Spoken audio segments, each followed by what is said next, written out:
Hello guys, welcome back to our channel. Saibaba సద్గురువు వెంకూస చరిత్ర. షిర్డీ సాయిబాబా లాంటి సద్గురువుకే గురువైన ఈ వెంకూస ఎవరు? ఎక్కడివాడు? అతని పుట్టు పూర్వోత్తరాలు ఏమిటి? మహారాష్ట్రలోని జాంబువని అనే గ్రామంలో కేశవరావు అనే సద్బ్రాహ్మణుడు ఉండేవాడు. వీరు తిరుపతి శ్రీ వెంకటేశ్వర స్వామికి భక్తులు. సంతానం లేకపోవటం వలన దంపతులిద్దరూ శ్రీ వెంకటేశ్వర స్వామిని అమితంగా ప్రార్థించేవారు. శ్రీ వెంకటేశ్వరుని వరం ప్రకారం వారికి కాశీలో అనేక పుణ్యకార్యాలు చేసిన రామానంద యోగి కుమారుడిగా జన్మిస్తాడు. అతనికి గోపాలరావు అనే పేరు పెట్టి సకల విద్యలు నేర్పించి తగిన కన్యని ఇచ్చి యుక్త వయసులో వివాహం జరిపిస్తారు. ఎంతో శక్తి యుక్తిపరుడైన గోపాలరావు తన బల పరక్రమాలచే పీష్వాలను మెప్పించి జంతూరు అనే పరగణాను జాగేరుగా పొందుతాడు. ఆ తరువాత సేలు అనే గ్రామానికి తన మకాం మార్చి ఆ గ్రామ అభివృద్ధికి ఎంతో కారకుడవుతాడు. తను ఎంత సంపాదించినా తన కుటుంబం ఉన్నతికి కారణమైన శ్రీ వెంకటేశ్వర స్వామిని ఎప్పటికీ మరవలేదు.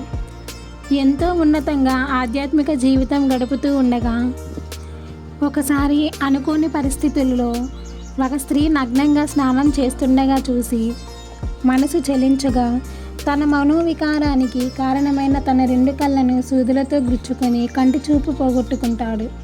తిరిగి శ్రీ వెంకటేశ్వర స్వామి అపూర్వ కృపా కటాక్ష వీక్షణాలతో కోల్పోయిన చూపుని తిరిగి పొంది పవిత్ర జీవితం గడపసాగాడు. వెంకూస దాసుగా పేరు పొంది కాలక్రమేణా వెంకూస పేరుతో స్థిరపడతాడు. అనేక తీర్థయాత్రలు చేసుకుంటున్న వెంకూసను ఒకరోజు ఒక దర్గాలో నీవు కారణ జన్ముడవు, త్వరలో మానవ అవతారం దాల్చిన అల్లా నీ శిష్యుడిగా రాబోతున్నాడు, త్వరలో వెళ్ళి అతనిని కలుసుకో, అతను పెరిగి పెద్దవాడై జగద్గురువు కాగలడు అన్న మాటలు వినిపిస్తాయి. వెంటనే వెంకూస తన గ్రామమైన సేలు చేరుకుంటాడు. అప్పటికే అక్కడికి చేరుకున్న రోషన్ భార్య ఆ 5 ఏళ్ల బాలుడిని వెంకూసకు అప్పజెపుతుంది. వెంకూస ఆ బాలునికి అంత చిన్న వయసులోని ఆధ్యాత్మిక విషయాలు అనేకం నేర్పటం జరిగింది.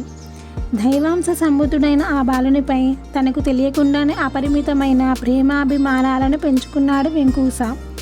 సహజంగానే ఇది తోటి విద్యార్థులకు ఆ బాలునిపై అసూయ ద్వేషాలు మొలకెత్తడానికి దోహదపడ్డాయి. వెంకూస ఆ బాలుని అప్పుడప్పుడు విజ్ఞానం కోసం అనేక గ్రామాలు త్రిప్పుతుండేవాడు. ఆ కాలంలో ఆ విధంగా మొట్టమొదటిసారిగా బాబా షిర్డీ గ్రామం వచ్చినట్లు భాయిజాబాయి ఇంట్లో కొన్ని రోజులు భోజనం చేసినట్లు తెలుస్తున్నది. ఆ సమయంలో బాబా భాయిజాబాయికి బాగా దగ్గరై తరువాత కాలంలో అక్క అని ప్రేమను పెంచుకున్నారు, తల్లిగా ఆరాధించారు. వెంకూస ఆ బాలునికి హిందూ ముస్లిం మతాల గురించి అనేక ఆసక్తికర విషయాలు విడమరిచి చెబుతుండేవాడు. అలాగే ఆ కాలంలో ఆయా మతాలలో ఉద్భవించిన మహనీయులు జీవిత విశేషాలను గురించి కూడా విపులంగా చెబుతుండేవాడు.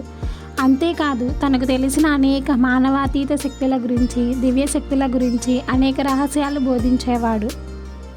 స్వయంగా ఆ బాలుని ఆలనా పాలన తనే చూసుకునేవాడు. ఆ విధంగా త్రిమూర్తి స్వరూపుడైన సాయిబాబాకు గురువుగా, తల్లిగా, తండ్రిగా సర్వస్వం తానే అయ్యి వ్యవహరించిన వెంకూస ధన్యజీవి. శ్రీరాముడికి విశ్వామిత్రుడిలా, శ్రీకృష్ణ పరమాత్మకు సాందీపుడులా, సాయికి వెంకూస సద్గురువుగా ధన్యజీవి అయ్యాడు. ఇలా 16 సంవత్సరాల చిరు వయసులోనే అనేక దివ్యశక్తులను నేర్చుకుంటాడు బాబా. అయితే అసూయగ్రస్తులైన తోటి విద్యార్థులు, వెంకూస వారసులు ఆ బాలుని అంతమొందించడానికి విఫలయత్నం చేస్తారు. ఆ ప్రయత్నంలోనే నిద్రపోతున్న ఆ బాలునిపై ఒక పెద్ద ఇటుకరాయిని వేసి తల బ్రద్దలు కొట్టడానికి ప్రయత్నిస్తాడు వెంకూస బంధువు ఒకడు. అయితే అనుక్షణం అప్రమత్తంగా ఉన్న వెంకూస దానికి అడ్డుపడటంతో వెంకూస తలకు బలమైన గాయం అవుతుంది.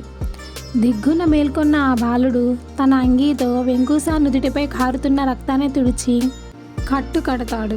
ఎంతో దయాద్ర హృదయంతో తనను రక్షించిన వెంకూసకు మనసులోనే అంజలి ఘటిస్తాడు. అయితే గురు శిష్యులిద్దరూ విడిపోవడం తప్పదనుకున్న వెంకూస తనకు తెలిసిన అన్ని శక్తులను ఆ బాలునికి ప్రసాదిస్తాడు. తనపై విసిరిన ఇటుకురాయిని ప్రసాదంగా గురువుగా గుర్తుగా తన వద్ద ఉంచుకోవడానికి వెంకూస అనుమతి తీసుకుంటాడు ఆ బాలుడు. బాబా బాల్య జీవితం. ఈ ఇటుకరాయి నీ జీవితాంతం నీకు తోడుగా నీడగా ఉంటుందని అనుగ్రహిస్తాడు వెంకూస. అంతేకాదు, వెంకూస రక్తంతో తడిసిన గుడ్డ ముక్కను ఆ బాలుని తలపై కట్టి ఇది నీకు సర్వకాలాల యందు రక్షగా ఉంటుందని ఆశీర్వదిస్తాడు. స్త్రీకి ధనానికి దూరంగా ఉండమని ఆదేశించి వెళ్ళిపోతాడు వెంకూస. ఇలా ఆ సంవత్సరంలో గోదావరి ఒడ్డున కొన్ని రోజులు ప్రయాణించి మార్గశిర పౌర్ణమి నాటి ఉదయం కోపర్గాం అనే గ్రామాన్ని చేరుకుంటాడు ఆ బాలుడు. తన ప్రయాణం కొనసాగించి ఆ సాయంత్రం షిర్డీ గ్రామాన్ని చేరుకొని పరమ పవిత్రమైన తన పాదాన్ని ఆ నేలపై మోపి ఆ గ్రామాన్ని పునీతం చేస్తాడు. ఊరికి వెలుపల గల ఒక పెద్ద వేప చెట్టు నీడన ఉండటం మొదలు పెడతాడు. అలా భక్తుల కొరకు 16 ఏళ్ల ప్రాయంలో నింబవృక్షపు ఛాయలో అవతరిస్తాడు బాబా. అప్పటికే సాయి బ్రహ్మజ్ఞానిగా కనిపిస్తాడు. మాయను జయించిన బాబా ప్రపంచపు భౌతిక సంపదలనెప్పుడు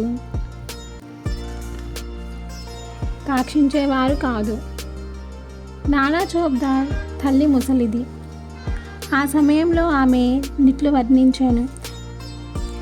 ఈ చక్కని చురుకైన కుర్రవాడు శీతోష్ణములు ఎండా వానలను లెక్కింపక ఈ వేప చెట్టు కింద కూర్చొని కఠిన తపమాచరించుట చాలా ఆశ్చర్యకరము. చూసిన వారెల్లరూ ఆ బాలుని చక్కని రూపురేఖలు ముఖలక్షణములను చూసి ముగ్ధులయ్యేడివారు. అతను ఎవరింటికి పోయేవాడు కాదు. నావ్యామోహము రూపుదాల్చిన ఇతని గూర్చి ఎవరికీ ఏమీ తెలియకుండెను. ఒకనాడు ఖండోబా దేవుడొకనిపై ఆవహించగా ఈ బాలుడెవరని ప్రశ్నించిరి. ఖండోబా గణము ఒక స్థలము చూపి గడ్డపారను తీసుకొని ఇచ్చట త్రవ్వమనెను. అట్లు త్రవ్వగా అందులో కొన్ని ఇటుకలు, దిగువన ఒక వెడల్పు రాయి కనిపించెను. ఆ బండను తొలగించగా క్రిందన ఒక సందు కనిపించెను. అచట 4 దీపములు వెలిగించుండెను. ఆ సొరంగం నందు ఒక భూగృహము కనిపించెను. అందులో గోముఖ నిర్మాణములు, కర్రబల్లలు, జపమాలలు కనిపించెను. పిమ్మట ప్రజలు ఈ విషయం బాలునితో ప్రస్తావించగా అది తన గురుస్థానమనియు వారి సమాధి అచట కలదు కావున దానిని కాపాడవలయునని చెప్పాను. వెంటనే దానిని మూసివేసిరి. అలా కొంతకాలం ఆ నింబ వృక్షపు ఛాయలలో తన జీవితాన్ని సాగిస్తుంటారు బాబా. కానీ పోకిరి పిల్లలు కొందరు, అతి తెలివితేటలు గల కొందరు గ్రామస్తులు తమ ఆకతాయి పనులతో, అల్లరి చేష్టలతో, అనవసరపు మాటలతో ధ్యానభంగం కానిచ్చేవారు. అయితే బాబా ఇవేవి పట్టించుకోకుండా ఎక్కువ భాగం అడవిలోకి వెళ్ళి కందమూలాలను భుజించి తిరిగి సాయంత్రం వరకు ఆ చెట్టు క్రిందనే నివసించడం షిర్డీలో కొందరిని ఆలోచింపజేస్తుంది. క్రమంగా ఆ బాలుడు ఆ గ్రామ ప్రజలకు వైద్యం చేయటం మొదలు పెడతాడు. ఎన్నో మొండి రోగాలను, దీర్ఘ రోగాలను వనమూలికలతో, ఆకుపసర్లతో నయం చేసేవాడు. వారి శరీర రుగ్మతలను పోగొట్టేవాడు. అచిరకాలంలో గొప్ప వైద్యుడిగా గుర్తింపు తెచ్చుకున్నాడు. మహారాష్ట్ర మందలి అహ్మద్నగర్ జిల్లా కోపర్గాం తాలూకాలోని అతి చిన్న కుగ్రామమే షిర్డీ. కేవలం 70 లేక 80 కుటుంబాల వారు అక్కడ నివసించేవారు. ఆ రోజుల్లో దక్షిణ భారతదేశానికి కానీ పండరీపురం లాంటి పుణ్యక్షేత్రాలకు వెళ్ళాలంటే షిర్డీ మీదుగానే వెళ్ళాల్సి వచ్చేది. చక్కటి రహదారితో అనేక గ్రామాల కూడలిగా ఉండేది. అప్పుడప్పుడు అక్కడ సంత జరిగేది. చుట్టుప్రక్కల గ్రామాల ప్రజలు అందులో పాల్గొనేవారు. అంతేకాదు, అనేక మంది సత్పురుషులు షిర్డీ వచ్చి సత్సంగాలు చేసేవారు. కొంతమంది అక్కడ స్థిర నివాసం కూడా ఏర్పరచుకున్నారు. సాయిబాబా షిర్డీకి రాక పూర్వమే దేవకీదాస్, జానకీదాస్ అనే యోగి పుంగవులు అక్కడ స్థిర నివాసం ఏర్పరచుకున్నారు. షిర్డీలో అనేక దేవాలయాలు అప్పటికే వెలిశాయి. అందులో ముఖ్యంగా ఖండోబా దేవాలయం, శని, గణపతి, శంకర్, పార్వతి, గ్రామదేవత, మారుతి దేవాలయాలు ముఖ్యమైనవి.